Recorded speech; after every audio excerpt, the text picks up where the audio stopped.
Abdul Malik primary এডুকেশনের পক্ষ থেকে আন্তরিক শুভেচ্ছা। আশা করি শিক্ষার্থী সকল ভালো আছেন। আজ আমরা আলোচনা করব চতুর্থ শ্রেণীর গণিত বইয়ের প্রথম অধ্যায় থেকে। প্রথম অধ্যায়ের বিষয় সংখ্যা। সংখ্যার আগে আমাদেরকে চিন্তা করতে হবে সংখ্যা কী দিয়ে তৈরি। সংখ্যা তৈরি হয়েছে অঙ্ক দ্বারা।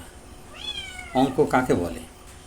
গণনার কাজে ব্যবহার করার জন্য বা গণনা করে প্রকাশ করার জন্য যে সকল সাংকেতিক চিহ্ন ব্যবহার করা হয় তাকে অঙ্ক বলে। যেমন 1, 2, 3, 4, 5, 6, 7, 8, 9 ও 0। এই অঙ্ক হলো মোট 10টা এবং অঙ্ক সসীম। কাউকে যদি জিজ্ঞাসা করা হয় আপনাদেরকে যদি জিজ্ঞাসা করি, আচ্ছা বলেন তো অঙ্ক কয়টি? আপনারা নিশ্চয়ই বলবেন, স্যার অঙ্ক কয়টি তা কি গুনে দেখেছি? কিংবা কেউ বলবেন, স্যার বইটা দেন গুনে দেখে তারপরে বলি, বা একটু সময় দেন গুনে দেখে তারপরে বলি। কিন্তু আসলে তো গুনার জিনিস না। আপনার সমস্ত বই যদি আপনি সার্চ করেন তাহলে দেখতে পাবেন যে 1, 2, 3, 4, 5, 6, 7, 8, 9, 0 ছাড়া আপনার গণিত বইয়ে আর কোনো অঙ্ক নেই বা আর কোনো সাংকেতিক চিহ্ন নেই। অর্থাৎ এখন সহজেই বোঝা যাচ্ছে যে অঙ্ক মোট 10টি, আর এই অঙ্ক হচ্ছে সসীম। 10-এর বেশি আর কোনো অঙ্ক নেই। এবার আমরা আলোচনা করব সংখ্যা নিয়ে। সংখ্যা এক বা একাধিক অঙ্ক নামক সাংকেতিক চিহ্ন দ্বারা যে চিত্র তৈরি হয় তাকে সংখ্যা বলে। যেমন 3, 5, 26, 10,000 ইত্যাদি। সংখ্যা কিন্তু অসীম এবং অগণিত। এই সংখ্যা লিখতে গেলে আমাদেরকে অঙ্কের প্রয়োজন হয়।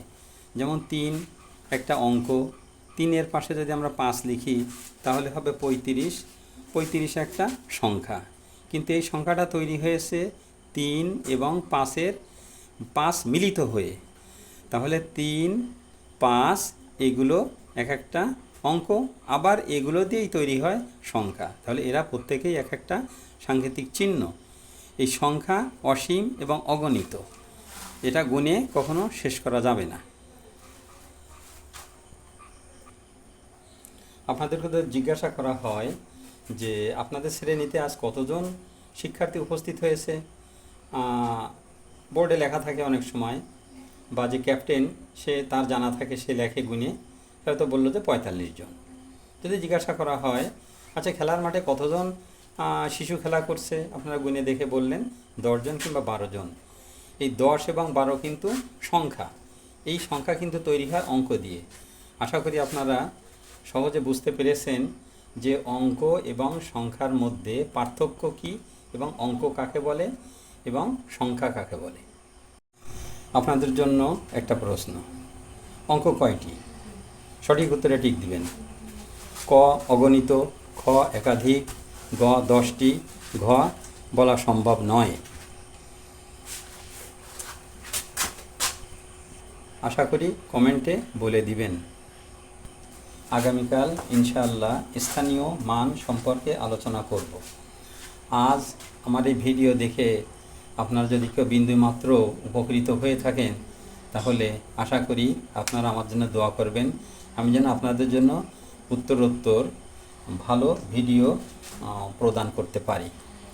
আসসালামু আলাইকুম ওয়া রাহমাতুল্লাহ।